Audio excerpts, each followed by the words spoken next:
It is my special pleasure to be here with you at this 20th annual conference of the Chartered Institute of Taxation. Indeed, the theme is a very apt one, institutionalizing a culture of tax paying in the 20th century. And it is apt because this is a time where we are in search of solutions to widening our tax base. Distinguished guests, Chief Obafemi Awolowo, otherwise known as Awo, died this day, May 9th, 1987, about 31 years ago. He was Premier of the Western region of Nigeria from 1954 to 1960. The Western region is what today constitutes Oyo, Ogun, Ondo, Ekiti, Osun, parts of Kwara and Kogi, Edo and Delta, Lagos as far as Jibo. The 6-year period of the Awolowo government is often cited as one of the most progressive of any government in the developing world.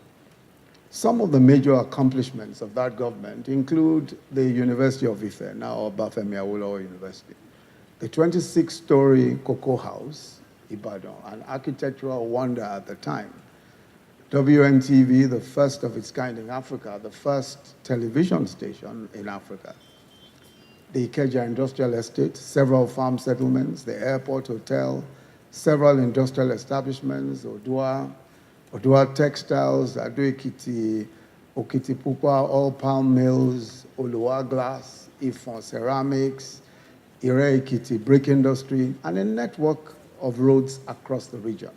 But by far the most significant of these achievements is a free universal primary education. In 1952, when the scheme was proposed, 381,000 children, about 30% of the children then, were enrolled in school. By 1955, when the scheme took off, 811,000 children were enrolled, and the numbers continue to grow. The government devoted as much as 41.2% of its 1958-1959 recurrent budget to education, one of the highest in the world at the time. The western region of Nigeria at that time was educating more children than anywhere in Africa. At the same time, the region nurtured a vibrant civil service and a judicial system, widely acknowledged as a model even today. So how were Awo's phenomenal achievements possible? There was no oil revenue, no federal revenue. In fact, the Western region, as well as all the other regions, had to give revenue to the central government. So after making their own money, they handed the rest to the federal government. The federal government gave nothing, or the central government, not the federal government. The central government gave nothing. How did they do it? Mostly taxes and revenues from agriculture in the Western region, especially cocoa. Free education, which was audaciously launched by the Awo government, was directly on the back of income taxes. A capitation or poll tax was imposed by the Western regional government, mainly to fund free education, despite much opposition and protests at the time. So whatever achievements were recorded by that region, and I cite that region only as one, the other regions were also making progress. Whatever they managed to achieve was largely on the back of taxation. But with military rule from 1966 and oil money, everyone forgot about taxes. The federal government gave everyone an allocation. So today, the states in the old Western region, aside from Lagos, do not even earn enough in taxes or anything else to pay salaries, let alone do any major capital projects. Without federal allocation, most states cannot survive. I'm sure you're familiar with the statistic that Lagos State alone takes in as much IGR as 31 states combined. It tells you how little the other states manage to bring in IGR. The historical analogy of the old Western region and the fate of the states that now constitute it explains the low level of tax compliance. The now well-known fact that our tax to GDP ratio stands at only 6%, although we're told that that is likely to improve with VADES and some of the steps taken already by the FIRS and many of the states. Now, this is obviously a dismal figure when compared to other countries at similar levels of development. Ghana, Egypt, and India at about 16%, South Africa at about 29%. That our tax to GDP ratio is one of the lowest in the world would in fact really surprise no one. As of May 2017, of the roughly 70 million Nigerians who are economically active, only 14 million, or 20%, paid any federal or state taxes at all. The number of Nigerians who pay more than 10 million naira in self-assessed taxes is even more astonishing.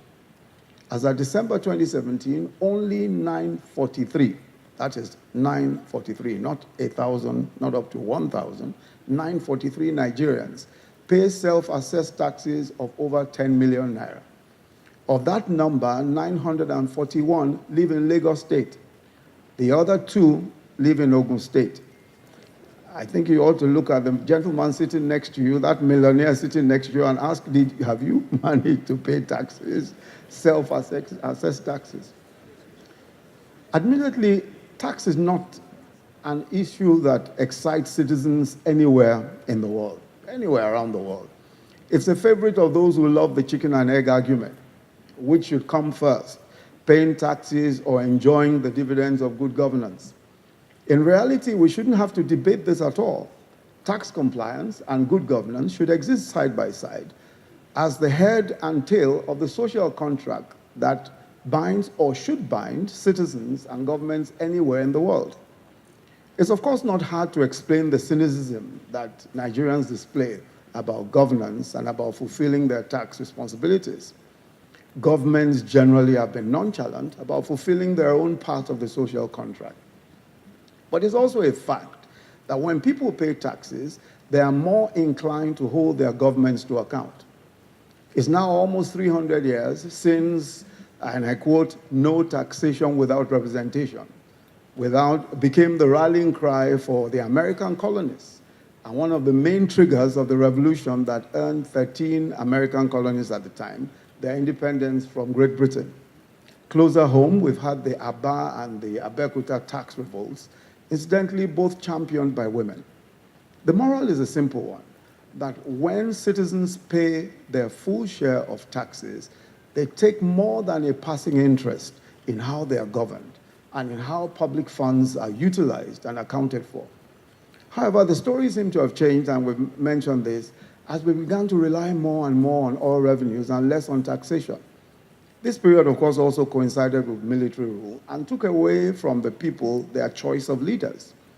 With increasing oil wealth, government soon lost the will to tax, and the decline of taxation also signaled a decline in government's accountability and ability to deal with the needs of the people. For too long, Nigeria has carried on essentially as an oil-rich country, one without need for its citizens' taxes. The unwritten compact has been something along the lines of pay whatever taxes you can, but it's really no big deal. In exchange, we as government get the right to do whatever we like with Nigeria's oil wealth. This arrangement has, of course, fueled the massive corruption and the inefficiencies that have come to be associated with public revenue management. The point here is this, that a taxpayer is less tolerant of corruption than a citizen who does not pay tax. Because most of what the government spends is from oil, and the taxes are very few. Many citizens simply see government money as belonging to no one. So you sometimes hear people even openly supporting persons of their ethnic group or persons who share the same faith with them who steal government funds. Whereas they would not tolerate the same persons stealing from their town union funds or any society to which they belong. The simple reason is that they are active contributors to whatever societies they belong, and they will not tolerate anyone stealing their money.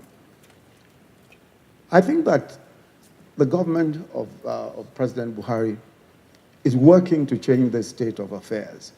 We are determined to restore the full weight of the social contract between the citizens and the government, where we're writing the old rules and the compacts, making it clear to Nigerians that will ensure that every naira of public money is put to use for the maximum good of the Nigerian people, while simultaneously ensuring that every naira due to public coffers in taxes is promptly and efficiently collected.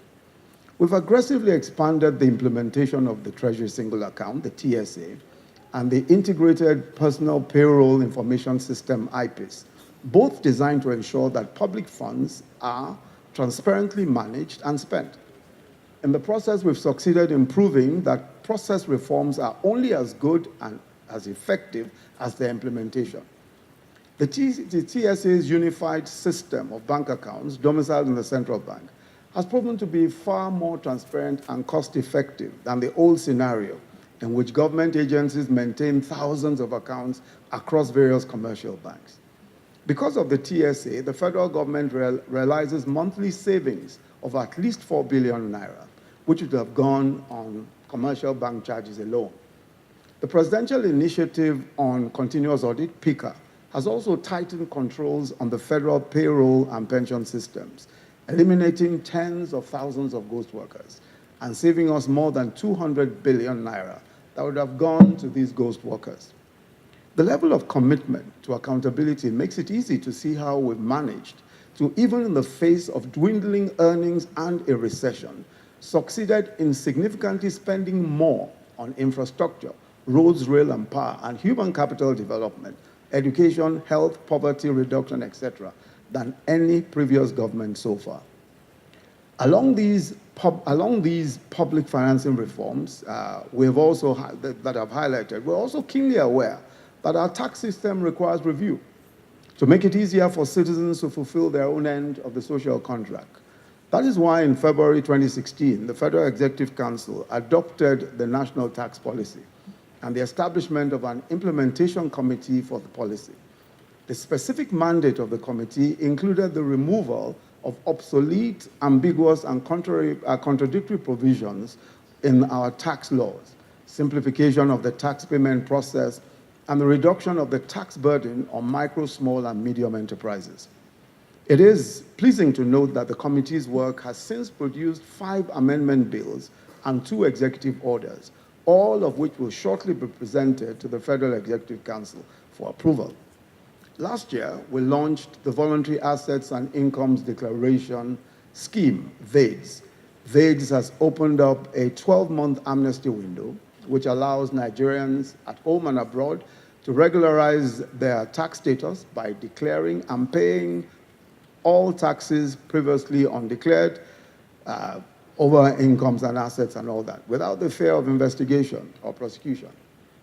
One of the VADE's goals is to raise Nigeria's tax to GDP from the current 6% to 15% by 2020. I'm sure that as tax professionals, VADE's has brought increased activity to your various offices.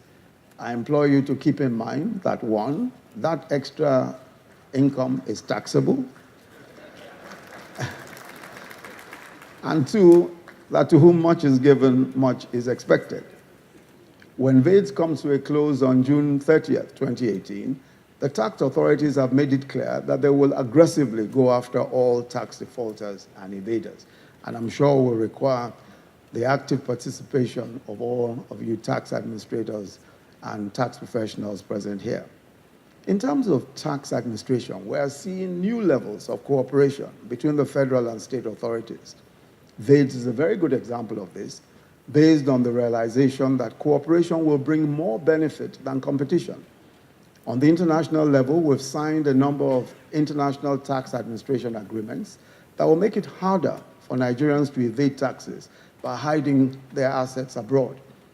We're also working on how to adapt our tax laws to the digital age, one in which commerce has become borderless and intangible, and to which the old laws no longer really apply. E-filing is a rapidly growing concept which we are very keen to extend to taxpayers at all levels across the country. We are also taking seriously measures to curtail tax evasion by multinational companies. I know that this is one of those issues that the Minister of Finance in particular is very passionate about. We must not hold the ordinary citizen to account for tax payments while allowing the powerful multinationals to capitalize on their size and smarts to slip away without scrutiny. We're also determined to ensure that no one is left at the mercy of unfair tax regimes. To this end, we've extended the reach of our double taxation avoidance agreements. There's no doubt that much has been achieved, by the unprecedented push to rewrite the tax narrative in Nigeria, to ensure that everyone, citizens, businesses, investors, tax professionals, governments, all derive maximum benefit from the system. Earlier, I noted that as of May 2017, only 14 million economically active Nigerians paid taxes. I'm pleased to note that the number is now in excess of 19 million and still growing. This means that the efforts led by the Federal Inland Revenue Service, in collaboration with many of the states' inland revenue services, have already added more than 5 million new taxpayers to the tax base. But there's still a lot of work ahead of us, as Nigeria races to catch up with the rest of the world in terms of tax compliance. We all have a role to play in this, and I hope that your conversations over the next few days will challenge you as tax experts and professionals from across government, academia, and the private sector to do even more. Permit me to say, though, that perhaps the equivalent of the invention of electricity for tax administration is inventing the solution to effectively collecting taxes from our huge informal economies. The easy argument would be that we should wait until economic growth and development brings them into the formal systems. But this is unhelpful. It has kept us on the same spot for decades. It seems to me that we must find a way of fixing this car while the engine is running. I would urge that this conference consider some solutions to this problem, along with the so many huge issues that will occupy your time and attention in the next couple of days. So while thanking you for your attention, it is now my special privilege to declare this 20th conference open. Thank you.